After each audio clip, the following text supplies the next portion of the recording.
Welcome.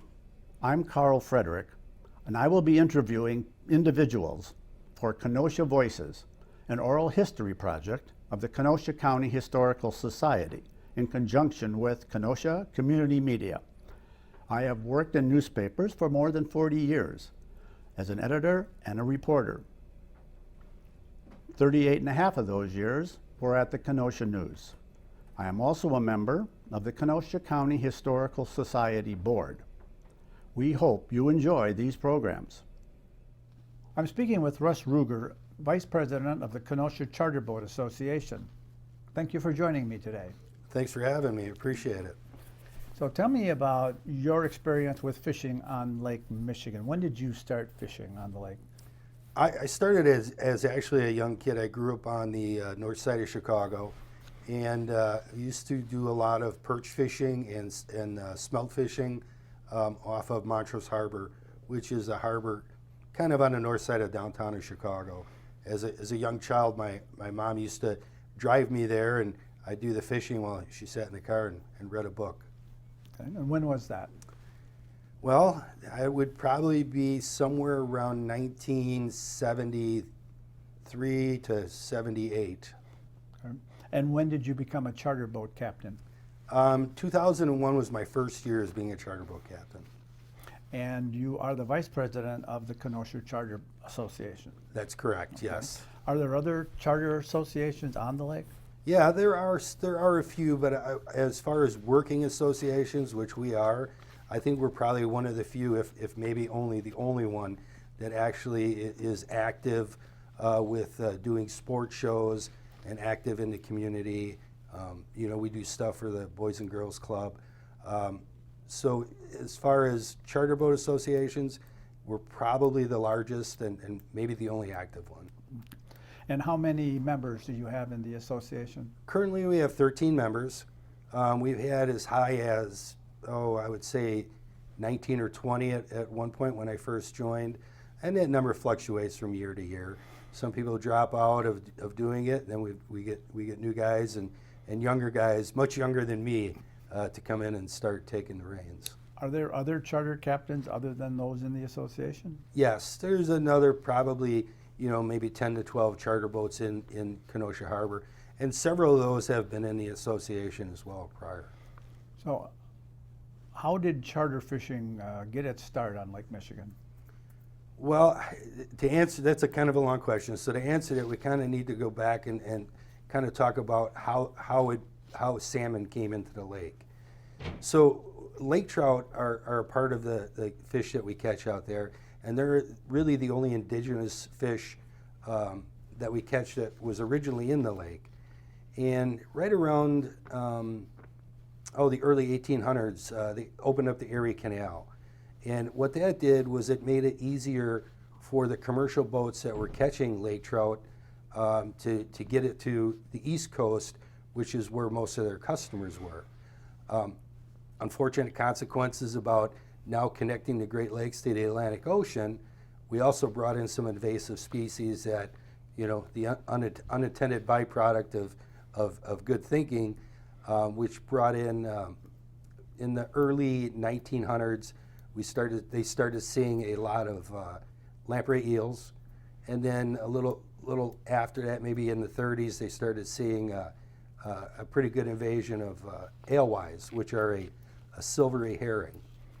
The lake trout would eat the alewives, which was a good thing, but due to overfishing and the damage that the lamprey eels were doing to the lake trout, by about 1950, the lake was just about empty of lake trout. They were almost extinct, and right around that time, they started seeing a lot of boat builders that were building more pleasure crafts, and motorized boats.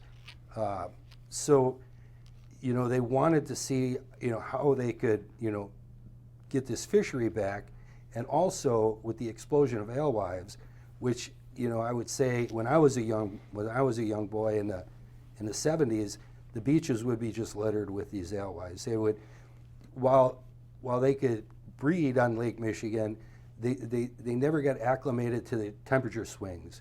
So sometimes they would get caught in a large temperature change, and they would actually die off by the millions and wash up on shore. In the early 60s, there was a fish biologist called Howard Tanner, and he was a fish biologist for the state of Michigan. And he came up with the idea of putting in coho salmon into Lake Michigan. And lucky enough, he was able to get some eggs to hatch from the Pacific Ocean. And so in 1964, they were able to plant coho salmon in Lake Michigan. Why did they choose salmon? They chose salmon for a couple of reasons. Because they have a ferocious appetite. All they do is constantly swim and look for food. And they only live for 3 years, but they grow very fast because of their eating habits. I would say, you're looking at, seeing a coho salmon at the end of its lifespan in 3 years, could be in the mid-teens for weight. Whereas a lake trout, to get to the 15, 16 pound range could take 30 years. They just don't eat as much.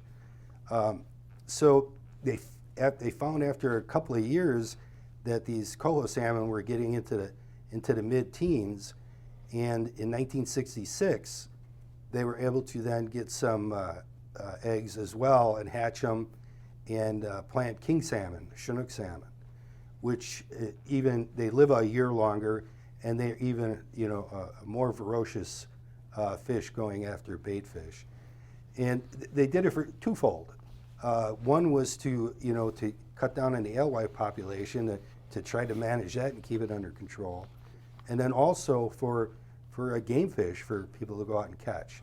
So that's kind of really where the salmon fishing all started, was in the early 60s, and all the thanks goes to, I never met the man Howard Tanner, but thanks goes to him for his thoughtfulness on this. Okay, so then by the by the 70s, they realized that they had a successful story with the coho and the Chinook salmon. Yes. When did charter fishing as an industry begin then? I would say it began shortly thereafter. I know of several people that were fishing in the early 70s as a charter, and then in our group, the Kenosha Charter Boat Association, was actually started in 1981. And again, the reasons for doing stuff like that are just to be able to pull money together, to be able to, we put out a nice magazine every year. We do sport shows all over the Midwest. And it can be costly to do that on your own. But to do it as a group, it just made a lot more sense. So initially, you had people spending a lot of money buying a boat. Correct. Did they initially think about, I'm going to hire my boat out, or I'm going to go fishing and I'm going to have a great time because these salmon are out there? When did the charter, I'm hiring this boat out for other people, start to filter in? I think, it probably started, fairly early in the salmon, as salmon started coming along on Lake Michigan, because you have had chartering, all over the ocean. So people know that it can happen. Lake Michigan is a federal waterway. So, really all you need to charter is to have a U.S. Coast Guard captain's license. And then you're able to charter. You do have to have, correct equipment on the boat to be eligible to run charters. And I would say, so that being, probably early 70s, maybe late 60s is when I would assume that the charter industry started to take off on the Great Lakes. And do the salmon naturally reproduce in Lake Michigan? There are a couple of rivers in northern Michigan that are cold enough and have enough oxygen. They all try, they're released all over the lake, and these fish come back to where they're kind of imprinted on from where they were released. However, areas south, like here in Kenosha, we just don't have the water flow or the oxygen level. The fish will come in and drop their eggs, and they'll be fertilized, but they just won't survive. So in order to keep the salmon fishery going, are they constantly stocking the lake? Yes, yes. So they stock the lake every year. We stock coho salmon, king salmon, rainbow trout, and brown trout. And then the federal government actually, for treaties that they have, stock lake trout. So lake-wide, Wisconsin, Michigan, Indiana, and Illinois, you're talking about several million stocked fish per year. Wisconsin alone last year, I believe, stocked just a little over 1 million king salmon, and coho salmon were just slightly below that, and then lower numbers, for the rainbow trout and brown trout. What is the natural survival rate for that many fingerlings? That's kind of hard to say, because we actually, we do our monthly or daily fish reports. So the Department of Natural Resources has an idea of what's caught on charter boats, but they also do boat launch surveys of private boats that are coming in and fishing. There are estimates that around 17% of the actual fish that are stocked are actually caught.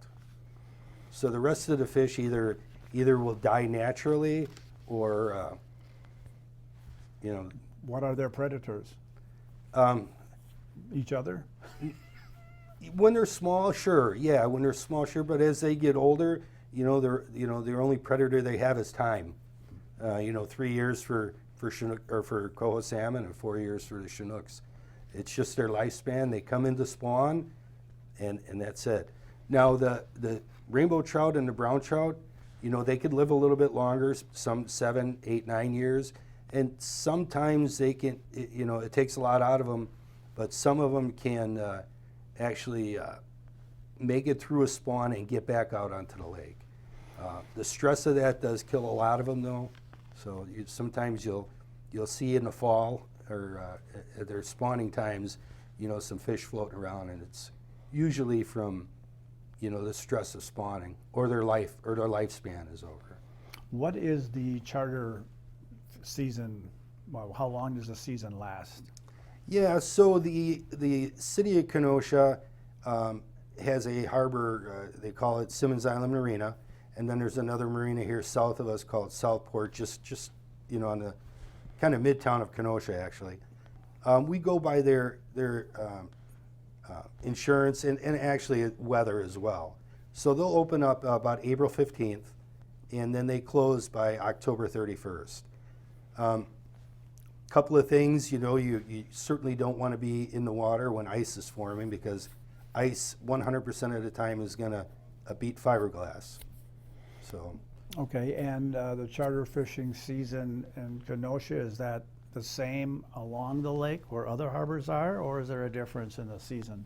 There's some difference in the season, because the further south you are, we're going to warm up faster, and so maybe some Illinois or Indiana harbors may open up a month sooner than us, or the boat launches are open, so private boats can always get out. But I would say typically from Kenosha probably up to Port Washington, we're probably very similar with mid-April through October. Okay, and what is the annual economic impact of charter fishing for Kenosha area? Yeah, so Sea Grant had done a survey or to see what the average charter fisherman or the average customer that goes on a charter boat spends per person. Economic impact to the city of Kenosha would be, and not including the charter, would be just a little over $2 million. And that includes lodging, gas, restaurants, everything that they're going to buy while they're here in town. And how is the Kenosha water off of Kenosha Harbor interact with the number of fish caught? Or do they catch a lot of fish off of Kenosha or Racine or Port Washington or Sheboygan? What is the difference? Where we're at on the lake, we have kind of a little plateau, we call it the hill. So we have, from our harbor mouth out to about 3.5 miles offshore, we kind of vary in depth from maybe, let's say 30 feet to probably about 55, 60 feet. Once you get to that 3.5 mile range, it starts to gradually drop down to in between Kenosha and Michigan, center of the lake. We're probably at about 515 feet deep. So 3.5 miles out is where it starts to drop down and continually goes.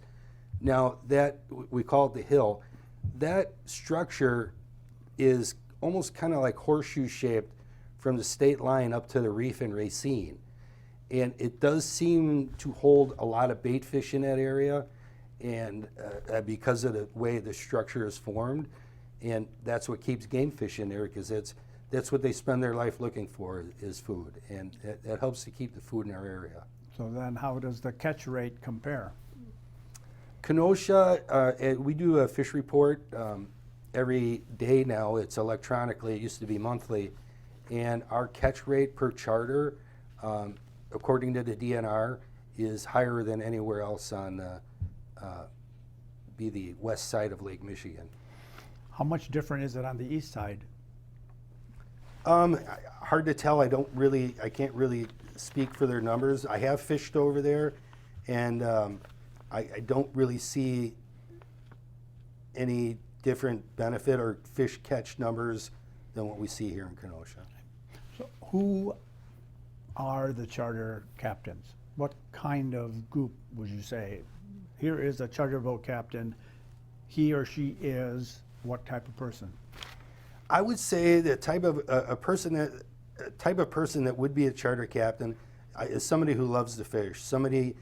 I would say most of the charter captains probably started fishing on this lake not thinking they were going to become a charter captain, and just fell in love with it, fell in love with the lake. I think it's almost kind of romantic when you look out on Lake Michigan and you can't see the other side, and in your mind you wonder, what is there? I would assume it's the same thing. Looking, if you lived on the ocean, it'd be the same way.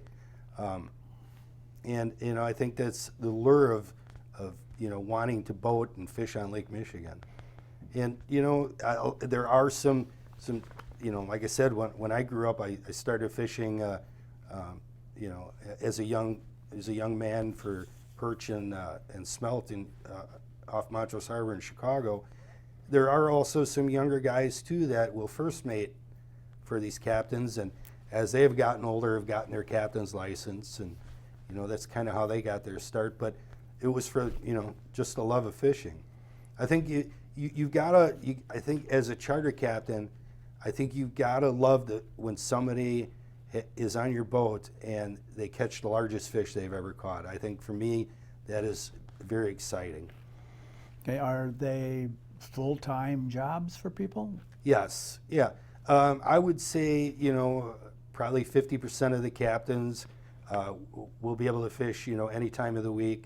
The other half probably are more, have other jobs that keep them, being able to fish just weekends. And weekends truly are the busiest time, because that's when your customers have time off from work. Okay. And who are your customers? Where do they come from? Our customers come from all walks of life. I would say, mostly families, I would say, is what we're seeing now. I think when I first started, I felt like it was mostly buddies and stuff. But I think it's become a family event that people really want to go out and see what it's like. We do sports shows, like I was saying earlier, all over the Midwest. And we bring a lot of customers in from Iowa, Minnesota, Missouri, Illinois, and from western Wisconsin. There's just not that kind of fishing available for them. And truly, I mean, if you look at the salmon populations and the problems they've had in the Pacific, Lake Michigan arguably could be, in my opinion, one of the best places in the world to salmon fish. Okay. How is a charter conceived? I mean, what is a charter involved? How long is a charter? What time do you start? Yeah, so we do a 6 and an 8 hour charter.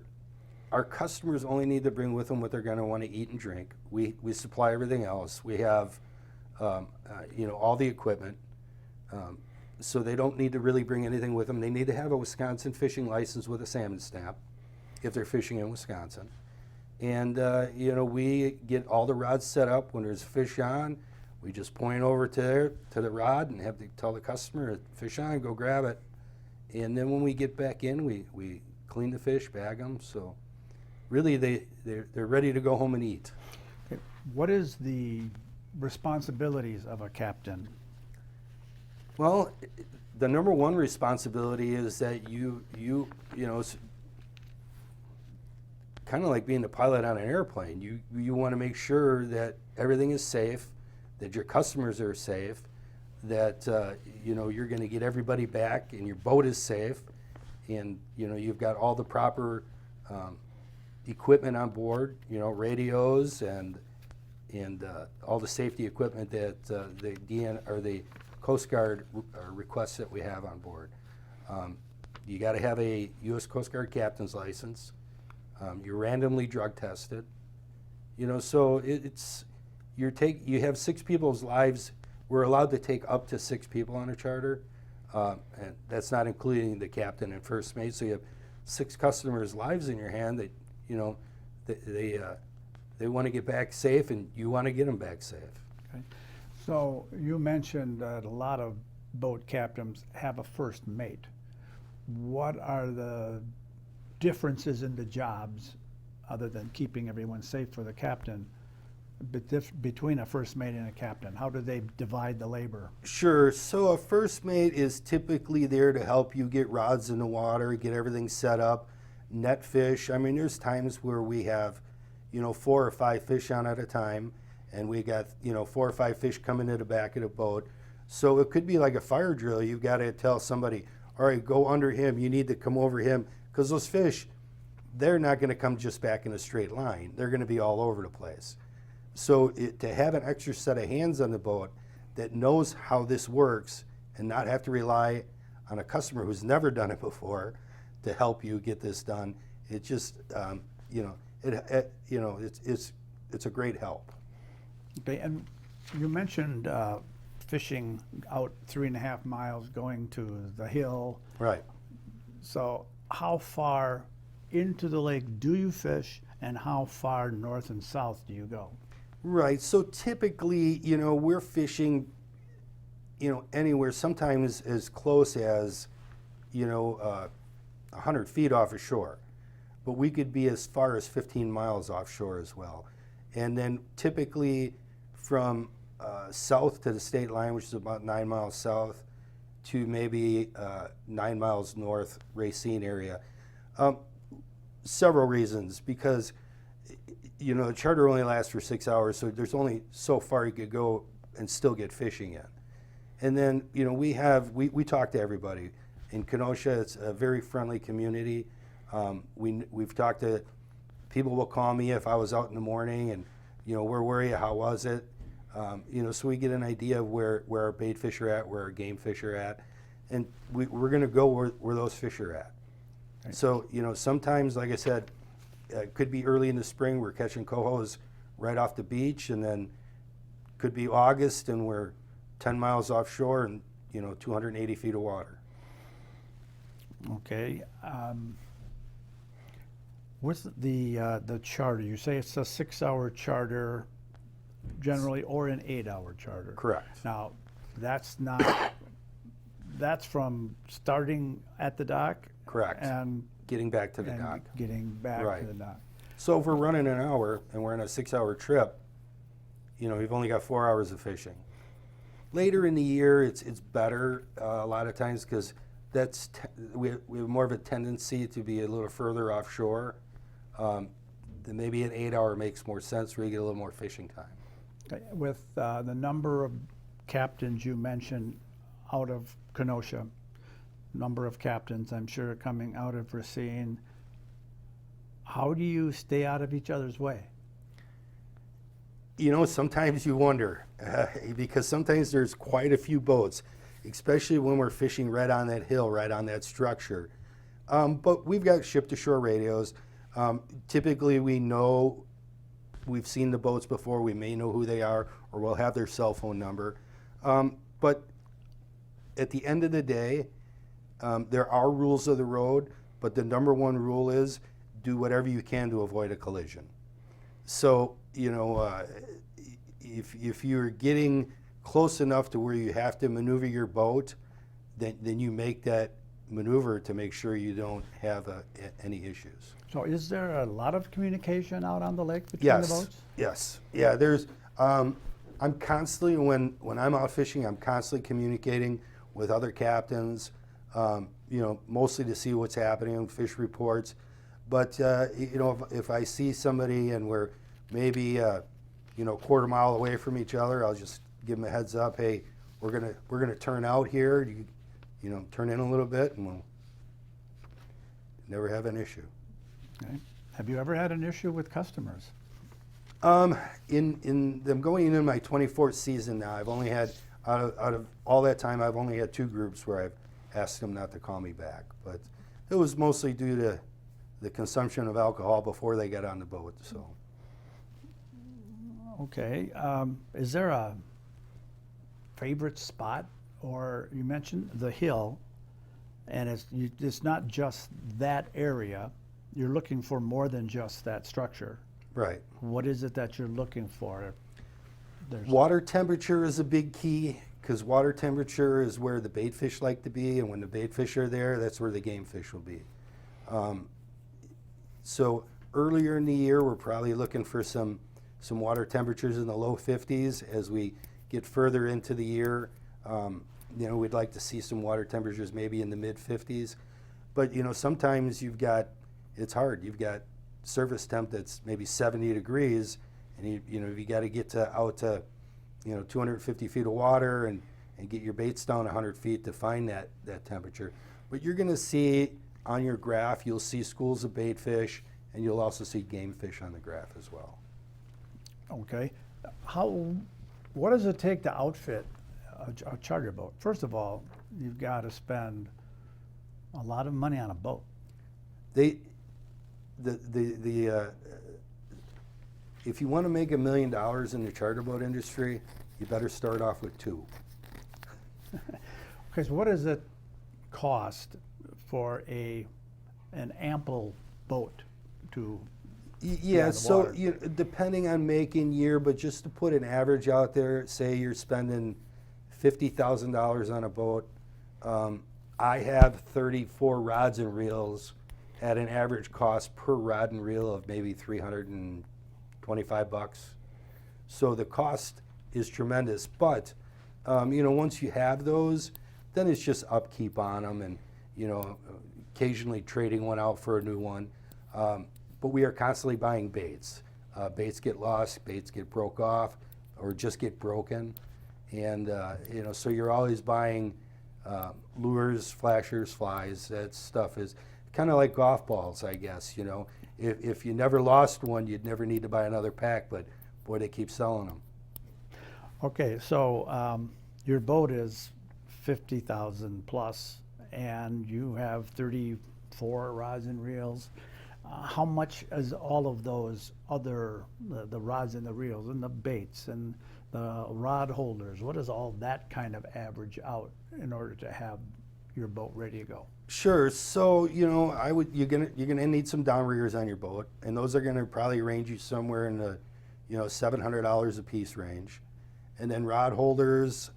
Most boats, my guess, would have well over 20 rod holders on their boats, and those are anywhere from $75 to $125 a piece, and it's an expensive start. But like I said, a lot of people that do get into this maybe have already have a boat, and they've equipped some of this on their boat, for their pleasure fishing. Certainly, not everybody would go to the extremes that we do as a charter.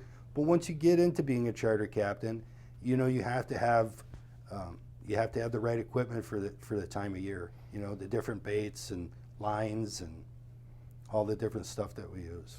Do you ever go out just for yourself? A couple of times a year, I'll go out with either my wife and I, or my first mate and his wife and my wife, or we'll take family out. Okay. And when you are on a charter with, let's say, the 6 people, how many lines are out of the boat fishing? I would say on an average, we probably have about 13 rods running at one time. And what would you consider, other than the fact that everybody who got on the boat got off the boat, what would you consider a successful charter? I would, obviously, I always want to get a limit of fish. That would be, the greatest success, and I think the clients would agree as well. But I think if we could at least get every client on the boat to at least get 5 chances at it. Now, you don't get every fish to hook up. It's just not how it works, and anybody who's fished knows that. But at least if they got their limit of chances at it, I think that would be, very successful with landing at least half of those chances. Okay. And what do you see as the future of charter fishing on Lake Michigan? I see it getting better, stronger. I see the fishery getting better. I think that the science that we have now compared to what they had in the 50s and 60s makes more sense. They do survey. They put nets down to do survey of our bait fish population, and then they adjust the stockings to what they see for bait, so we don't have a crash of too many game fish and no bait fish. So I see it being strong, and I see it getting better every year. Thank you for joining me today. Well, appreciate you having me. I hope I was able to make some sense of the charter boat association or the charter industry.